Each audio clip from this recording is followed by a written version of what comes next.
Welcome back to the League of Hustlers. I'm your co-host HT, I'm CD Barnes. and this is where we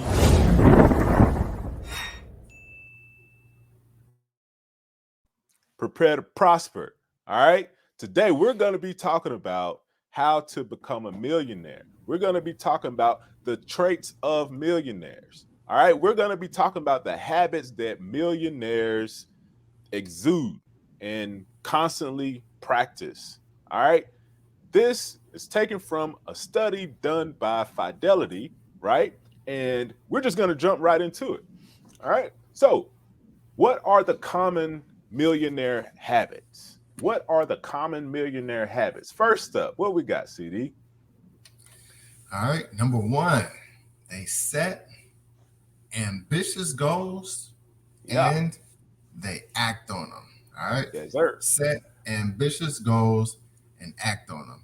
So, generally speaking, man, I think there's a saying that they say, something to the regard of if, let's see, rich people talk about ideas, or you know what I mean, and maybe it's something to the effect of poor people talk about money, rich people talk about ideas. Totally paraphrasing that. Look it up, find it for yourself. But all right, that's the thing though. Set ambitious goals and actually act on them. All right. So Yeah. you're having these ideas, you got the creative juices flowing. But as you're having these ideas, turn them into goals. Write them Right. down. Right. Break that down. Make a task list out of it. Right. Actually act on it. All right. That's The a key. very big thing, and we actually do, man, we talk about that all the time. That's like a major component of the Dream Stream strategy. All right. Yeah. But don't want to belabor the point there, but you see what I'm saying. Set ambitious goals and act on them. Yeah, What's the man. next? Very important. Take action. That's why you look at our Right. old episodes, we always talked about acting, taking action. All right. So next up, utilize mentors. You don't know everything, right? What really gets under my skin is when people act like they know everything, right? Especially when it comes to business. And then they come to you and ask for advice, or they work Help on a me. project with you, and then they don't heed what you're saying, right? If somebody else has information, right, or experience in something, it would behoove you to listen to them, right? This is how you exceed and excel faster, right? And with the least amount of issues, least amount of problems. Like I get it, everybody, wants to add their little 2 cents in, but some stuff don't require your 2 cents. Some stuff has already been paid for.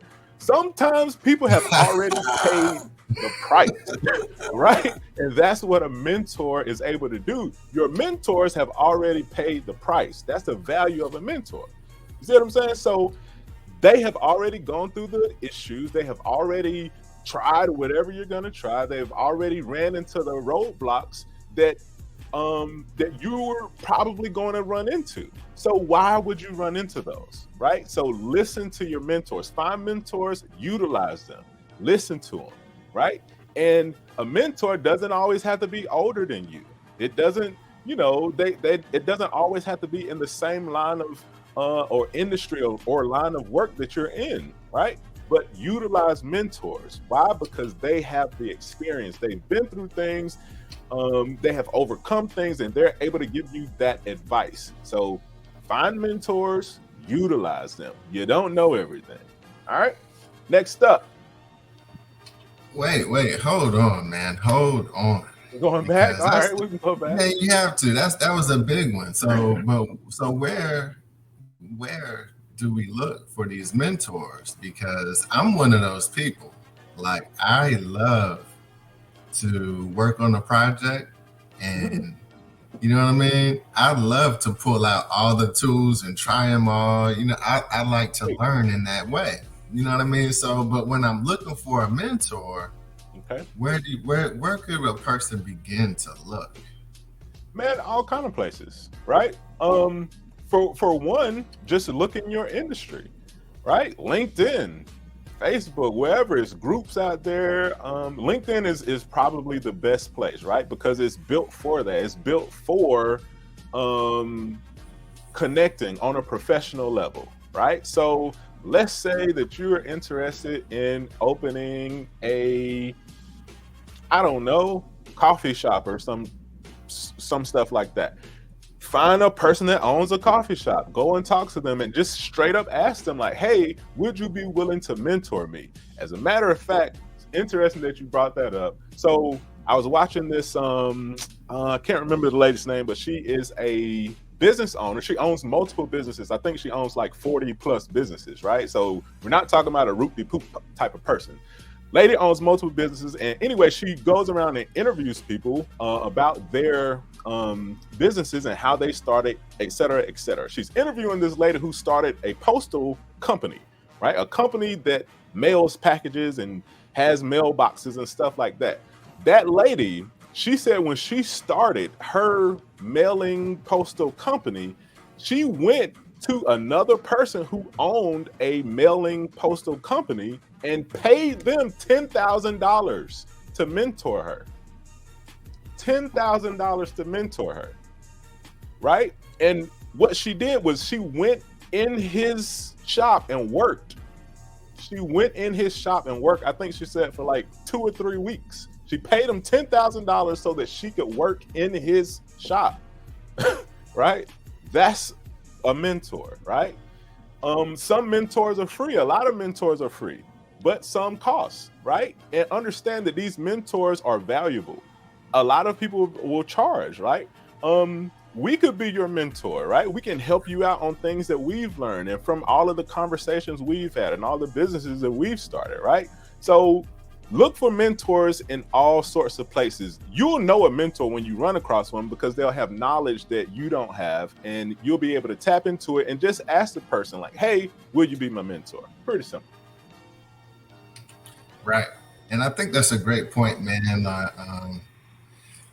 There's tons of information out there. We have social media, Instagram, all these social platforms. There's tons of people out there that are in your industry that are further along the path than you, that really sometimes all you have to do is follow them. Right. You know, follow them. Get on that channel, follow them. Subscribe to the League of Hustlers, guys. All right. So be your mentor. Yeah, you know, we get you where we can. What's the next joint? Look for feedback. Look for feedback. Now, this is coupled with the whole mentor thing because that's really what that's all about. You want to get feedback, but not only feedback, you want great feedback. You want great feedback, not only from a person that's in a position of like a mentor, but you also want that feedback from your customers. All right, from the people that you're servicing, the people that you're serving. How can I serve you better? You know, how can I deliver my product or service to you better? What am I missing? What is it that you need? So that type of feedback. The more it's communication. The more communication that you have in regards to meeting the needs of your target audience, the better off you're going to be. The more information, feedback you're getting from someone that's already successful in your industry, the more successful you're going to be. As long as you're capable of digesting that information and applying it to your business, applying it to your service, applying it to your product. If you have a team, then you need to be able to disseminate that information to your team and help everybody else ingest it as well. So feedback is key, man. It's just a part of being, it's a part of growth. You need good information, and you need to be able to understand, and you need to be able to implement it. So look for feedback. And you don't know everything. All right. You do not know everything. All right. And if you find yourself in a position where you are the smartest person in the room, or if you feel like you know everything, if you are at the top, then you need to grow. You need to, you know what I mean? You're not in the right room anymore. You've outgrown that pond. You need to move to a different pond. You need to get another set of peers. You might need to change industry or find a way to grow, expand. All right. Right. Next, embrace failure. Embrace failure. So many people are afraid to fail. Well, let me tell you something. If you choose to go into entrepreneurship, look, you're going to fail. I'll put everything on it. You're going to fail at some point in time, right? And this is something that I had to get over, right, early on, right? And I'm glad that I learned it earlier. So the sooner that you start and the sooner that you realize this, the better off you'll be, right? But entrepreneurship is about trying a little bit of this and trying a little bit of that, right? And trying a little bit of this and trying a little bit of that. Trying a little bit of this, trying a little bit of that, until all of a sudden, boom. And once that door opens, that's when you rush through. But understand, you're going to fail. You're going to try, and you're going to fail. But what we're looking for is that W, right? I couldn't tell you how many freaking businesses or ideas or projects that I've tried to start that failed. Like, I've literally lost count. All right. But this is just a part of entrepreneurship. It's the nature of the beast, right? High risk, high reward, though, right? Anything on that? I think you said it all, man. And I think you know, if you're watching this, I'm sure you understand that, guys. Yeah. All right. Especially if you've been new to something at life before, and there's that failure because there's that fear because you're worried about failing. You know what I mean? Even if it was just you transitioning to a new job or transitioning to a new school or something. I don't know, but there's always that anxiety, or you know what I mean? That you know, like riding a bike, bro. You know what I'm saying? It's like riding a bike. If you gave up the first time you fell off a bike, or the first time you tried to walk, you just gave up. But it's exactly like that, because once you get it, you got it. You understand, you know what I mean? You understand now. And so now you're empowered to make better decisions. Not only can you ride this bike, now you popping wheelies, you jumping curves, you're doing tricks now. All right. So embrace failure, guys. It's a part of the process. And this is what filters out the weak. All right. This isn't for everybody. So that's the filter. Yeah, man. Next up. Understand the value of time. This is major right here because I love major. This is major, okay? Because initially what happens is, we're talking about becoming millionaires. How are we achieving wealth? That's what this episode is all about.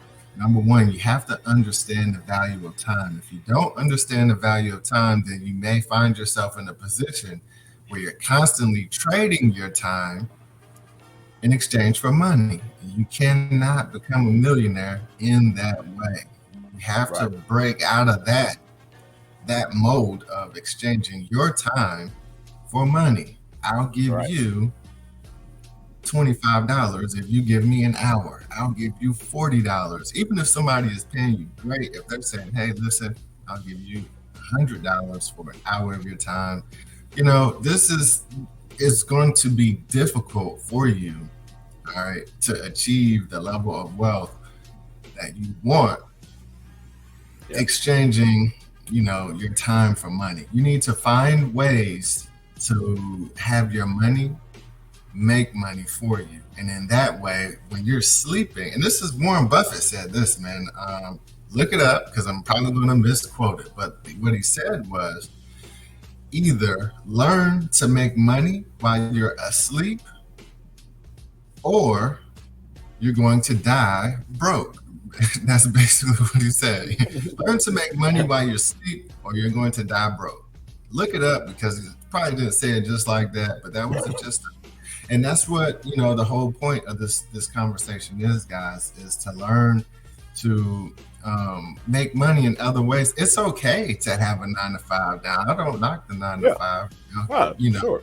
it's a stream of income. But what if you Right. could have your job, a 9 to 5, you make that money, and then what if you could have 2 or 3 other things also making money for you while you're at work working the 9 to 5?